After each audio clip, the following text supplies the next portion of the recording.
घूमते रहथिन। की केलखिन गणेश जी जहन हुनका पुत्र रूप में गणेश भेलखिन फेर उत्सव भेलै, मौआ खोआ लड्डू सब चीज चढ़लन। तकरा बाद की भेलन तऽ फेर गणेश जी के कहलखिन महादेव की जे अहाँ जाउ सबसे पहले हमरा बुद्धि के सागर घोषित करू। कहलखिन केना हम घोषित करू तऽ जे पहिने नहा धो कऽ संपूर्ण पृथ्वी के परिक्रमा कर आबि जेथिन तिनका हम से प्रथम पूज्य बना देबै। दुनू भाई झगड़ा करथिन हम शादी करू तऽ हम करथिन। कहलखिन तकरा पहले शादी करब। तहन घूमऽ गेलखिन पृथ्वी के परिक्रमा करऽ गेलखिन।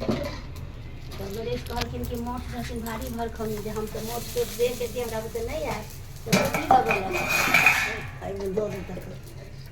बुद्धि लगल रोज नहीं बुआ जे केना हिनकर परिक्रमा करब। जब जी गणेश जी नहा सुना का आसन पर माता पिता के बैसा देलखिन आ 3 बेर परिक्रमा कऽ के ठाढ़ भऽ गेलखिन।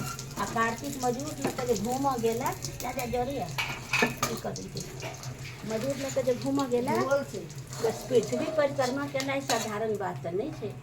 ओ घूमते रह गेलखिन। आ गणेश जी चट से स्नान कऽ के माता पिता के 3 बेर प्रदक्षिणा कऽ के प्रणाम कऽ के ठाढ़ भेलखिन जे हम घुमि एली। तऽ महादेव माता पिता हँसि देलखिन हम घुमलहुँ अहाँ तऽ एते चीज।